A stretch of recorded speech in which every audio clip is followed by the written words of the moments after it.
अस्सलाम वालेकुम दोस्तों जी, ਤੁਹਾਡਾ ਮੇਜ਼ਬਾਨ ਹਾਫਿਜ਼ ਵਿਕਾਸ ਅੱਜ ਬੜੇ ਦਿਨਾਂ ਬਾਅਦ ਤੁਹਾਡੀ ਖਿਦਮਤ 'ਚ ਹਾਜ਼ਰ ਹੋਇਆ ਜੀ।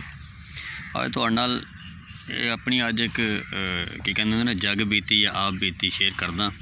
ਐਤਵਾਰ ਦਾ ਦਿਨ ਸੀ, ਸੁਬਹ ਉੱਠਦਿਆਂ ਨਾਲ ਹੀ ਖਬਰ ਮਿਲੀ ਹੈ ਜੀ, ਮੱਝ ਰਾਤ ਸੂ ਪਈ ਹੈ ਤੇ ਕੱਟਾ ਜਿਹਾ ਮਰ ਗਿਆ।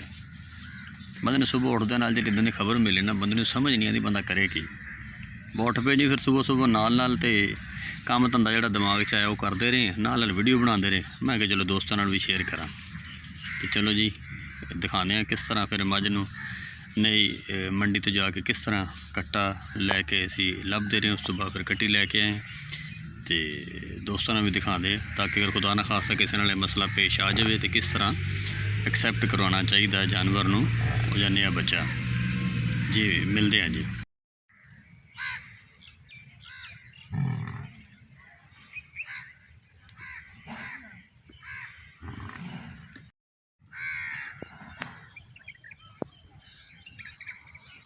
मझ का कट्टू मर गया जी, रात 3 बजे मझ सूई, बड़ी खुशी हुई जी। आधे घंटे बाद कट्टू मर गया, मझ हुण फिर रही है जी। जिमींदार बेचारे ने यही तो मसाइल है। वो कपड़ा दिता वा जी, तो असीं जा रहे हैं मंडी को देखण, कोई कट्टा कोई कट्टी को मिल जाए तो चलो मझ वास्ते कोई आसरा होवे। ये तो जिमींदारों का सुबह मर गया इस बार। इस दुखों मैं ना मझा नहीं रखता, भाई अब्बा जी का शौक है, एक रखी भी है मझ जी माशाल्लाह जी। सूई है रात 3 बजे तो बस किस्मत वाड़ी बेचारी का कट्टू मर गया। हम चले मंडी, चादर के थले कट्टू रखा हुआ तक जुल तक नवा नहीं लिया, उदों तक मकसद है ना गुजारा करिए। जिम्मेदार बेचारे ने यही परेशानियां जड़ी ना खाया नहीं आने। ये अब्बा जी का शौक है जी मझ रखना, मझ रख ली अल्लाह तरफों ही बस जी। हुण नसीब च नहीं सी, लगता सूआ भी भावें खराब ही हो जाए। चल कोई गल नहीं, जल्ला वारिस है।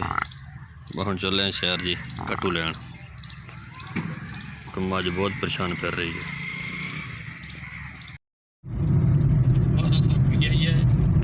जानवर बंडे का भाव छोटा हो बड़ा हो 1200 ही है, बकरी हो तो उन्होंने घट है।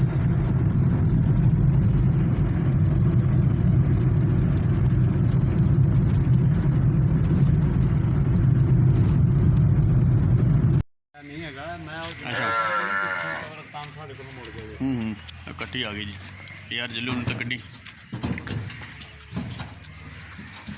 चक के सामने ना ले जाई, मझ पहले परे ले जाने अखा बन के ना मझ दियां हाँ जिथे बन्ने ना मरिया पिया उनके कोले बिठा लांगे, मरन का चुक के सैट करेंगे, फिर उन्हें जो अखा खुलदियां गए बोलन डई बेचारी। इत्थे रख, फिर इत्थे रख जी, इत्थे रख। आया भाई चाह पी। भाई साहब ये क्या आ गया है अब, ये न्यू भैया आ गया। किसका किसका है ये भैया, किसका भैया ये? भैंस का नहीं भैया ये तो। ओके चादर किथे चक लेना, चादर ते ओ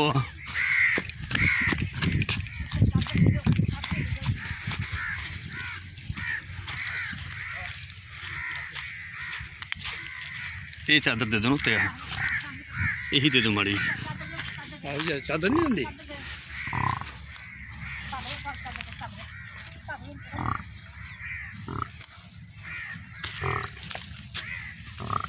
पता नहीं एक्सेप्ट कर दी कि नहीं कर दिया।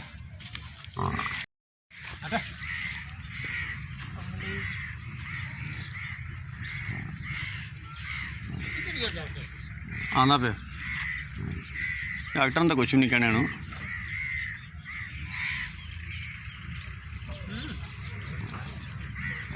हम कहते इतने गंद गुंद सारे इतने ला देने से दूसरे का।